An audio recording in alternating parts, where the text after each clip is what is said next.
नमस्कार दोस्तों, मेरा नाम है अभय सिंह और आपका स्वागत है आपके अपने YouTube channel current affairs for exam में। दोस्तों, आज का जो टॉपिक हम डिस्कस करने जा रहे हैं वो है आर्टेमिस 2 मिशन। सोचो जरा, 1969 में जब नील आर्मस्ट्रॉन्ग ने मून पर पहला कदम रखा था, तब पूरी दुनिया टीवी के सामने थी। तब लगा था कि मून अब रूटीन हो जाएगा, लेकिन उसके बाद क्या हुआ? इंसान वापस ही नहीं गया। 50 साल, एक पूरी जनरेशन पैदा हुई, बड़ी हुई और रिटायर होने वाली है, लेकिन मून पर ह्यूमंस वापस ही नहीं गए। और अब 2026 में नासा फिर से ह्यूमंस को मून की तरफ भेजने जा रहा है। पर यही सिर्फ मून ट्रिप नहीं है। यह मिशन डिसाइड करेगा कि मार्स का टिकट कौन कंट्रोल करेगा।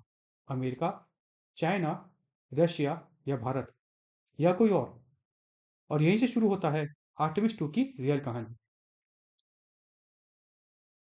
देखो, आर्टेमिस 2 मिशन सिर्फ एक स्पेस मिशन नहीं है और न ही इसको स्पेस मिशन समझने की गलती करनी चाहिए। यहीं पर 50 साल का साइलेंस टूट रहा है। अपोलो के बाद पहली बार ह्यूमंस अर्थ के ऑर्बिट से बाहर जा रहे हैं।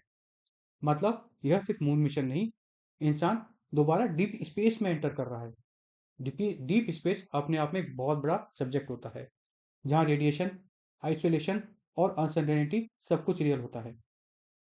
इस मिशन का लॉन्च फरवरी 2026 में तय किया गया है और इसका जो ओपन विंडो है वो फरवरी के फर्स्ट वीक में ही है। और इसलिए पूरी दुनिया की नज़र नासा पर है। इस मिशन का एक हिडन मैसेज भी है कि ह्यूमन वापस जा रहे हैं मून पर, इस बार रुकने के लिए। एग्जाम परस्पेक्टिव से देखें तो यह लाइन डेंजरस है, क्योंकि यहीं से फ्यूचर स्पेस जियोपॉलिटिक्स शुरू होती है। यहीं पर गेम चेंज होता है। आर्टेमिस प्रोग्राम का गोल सिर्फ मून पर फ्लैग लगाना नहीं है। गोल है sustained human presence on moon. अब आप समझ रहे हैं फ्रेंड्स कि यह इतना ज़रूरी क्यों है? इसलिए क्योंकि यहाँ पर ह्यूमन परमानेंट बेस बनाने का सोच रहे हैं। मून को एक टेस्टिंग लेबोरेटरी की तरह यूज़ किया जा रहा है। किसके लिए? मार्स के लिए। क्योंकि मून पर लो ग्रेविटी है, एक्सट्रीम टेम्परेचर है और मिशंस भी यहाँ पर लॉन्ग होंगे। आर्टेमिस 2 मिशन पहली बार ह्यूमंस को लेके जा रहा है पूरी दुनिया में, अर्थात यह फर्स्ट क्रू फ्लाइट मिशन है। कहाँ लेके जा रहा है? मून के आउट ऑफ रेफरी में। आर्टेमिस 1 जो मिशन था, उसमें सिर्फ अनक्रूड टेस्ट किया गया था, मतलब उसमें कोई क्रू नहीं था।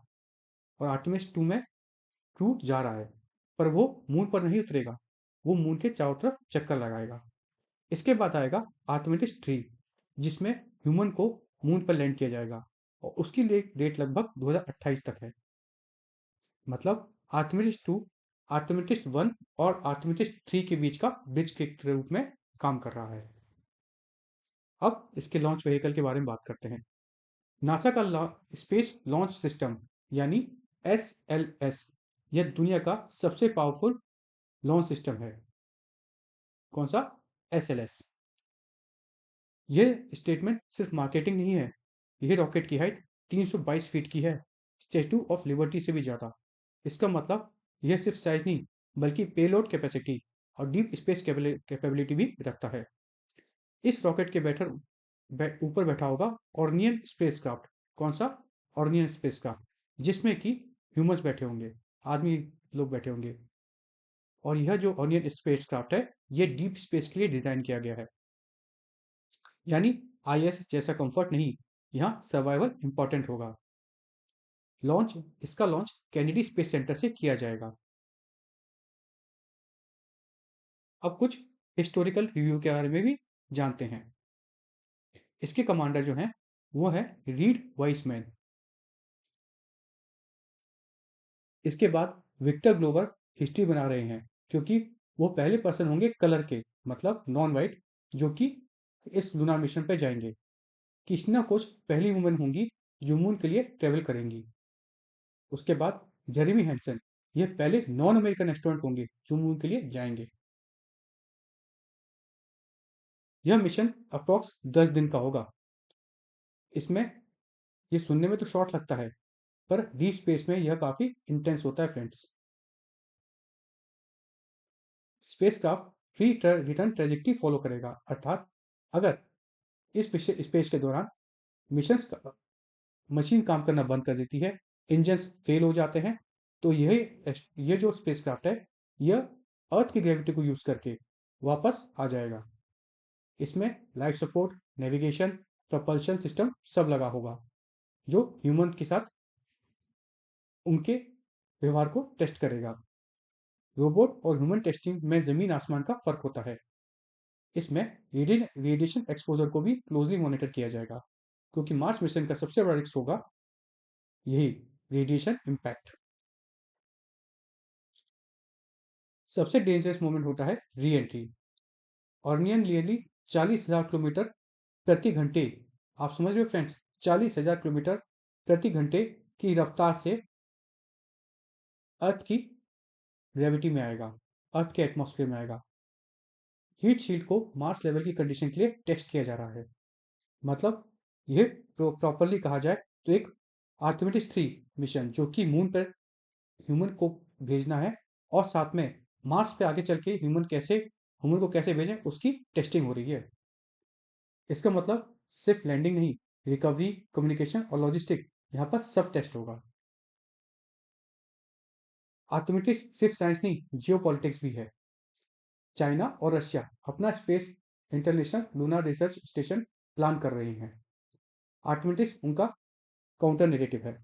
इंडिया ने 2023 में आर्टिमिटिस अकॉर्ड साइन किया था। ये बात आप लोग याद कर लीजिए कि भारत ने आर्टिमिटिस अकॉर्ड साइन किया था 2023 में। इसका मतलब फ्यूचर लूनर इकोनॉमी में इंडिया का स्टेक होगा। यूनाइटेड स्टेट्स अपनी लीडरशिप को सिस लूनर स्पेस अर्थात अर्थ मून रीजन में रे कर रहा है। अब कुछ एग्जाम्स के हिसाब से इंपॉर्टेंट पॉइंट याद कर लेते हैं। आर्टेमिस 2 क्या है? फर्स्ट क्रूज मिशन है। इसका जो रॉकेट होगा वो होगा SLS, स्पेस लॉन्च सिस्टम। इसके ऊपर जो स्पेसक्राफ्ट है वो है ऑर्नियन। इसे long duration deep space missions के लिए डिजाइन किया गया है। तो फ्रेंड्स, अगर हम एंड में कहें तो जब भी आप आर्टेमिस 2 के बारे में सुनो तो उसे सिर्फ नासा का मिशन मत समझना।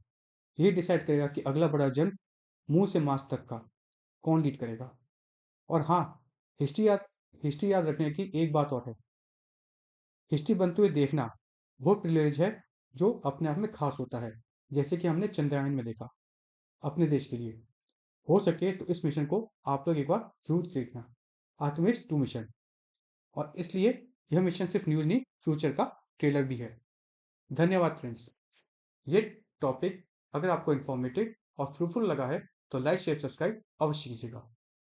धन्यवाद। जय हिंद, जय भारत।